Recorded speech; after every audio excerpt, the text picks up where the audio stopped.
নমস্কার। আবার চলে এসেছি আপনাদের সঙ্গে গল্প করার জন্যে। নিশ্চয়ই সকলে খুব ভালো আছেন। আমরা আমাদের ভারতের জাতীয় পতাকাকে সকলেই শ্রদ্ধা করি এবং সম্মান করি, এবং আমাদের এই জাতীয় পতাকা কেমন দেখতে তা কিন্তু আমরা সকলেই জানি। কিন্তু অনেকেই আমরা জানি না যে এই জাতীয় পতাকাটি ডিজাইন করেছিলেন কে।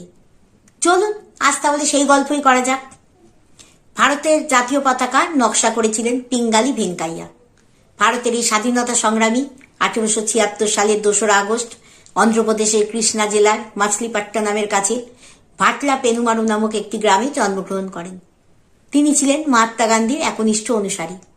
তিনি ভারতের এই জাতীয় পতাকার প্রাথমিক সংস্করণ ডিজাইন করেছিলেন। তিনি ছিলেন প্রভাষক, লেখক, ভূতাত্ত্বিক এবং শিক্ষাবিদ। 1 এপ্রিল 1921 সালে বিজয়ওয়াড়া শহরে মহাত্মাজি সফরের সময় তিনি একটি পতাকা উপস্থাপনা করেন। সেই পতাকাটি ছিল লাল ও সবুজ রঙের। হিন্দুদের প্রতিনিধিত্ব করত লাল রংটি এবং ভারতে বসবাসকারী মুসলমানদের জন্য ছিল সবুজ রং। মহাত্মাজির পরামর্শে ভারতে উপস্থিত অন্যান্য সম্প্রদায় এবং ধর্মের প্রতিনিধিত্ব করার জন্য তিনি একটি সাদা ডোরা যোগ করেন।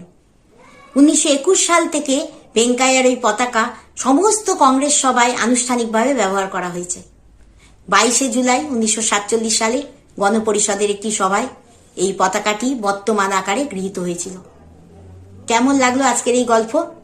যদি ভালো লাগে আর এরকমই নতুন নতুন গল্প শুনতে চান, অবশ্যই আমার সাথে থাকবেন। সকলে খুব ভালো থাকবেন। নমস্কার।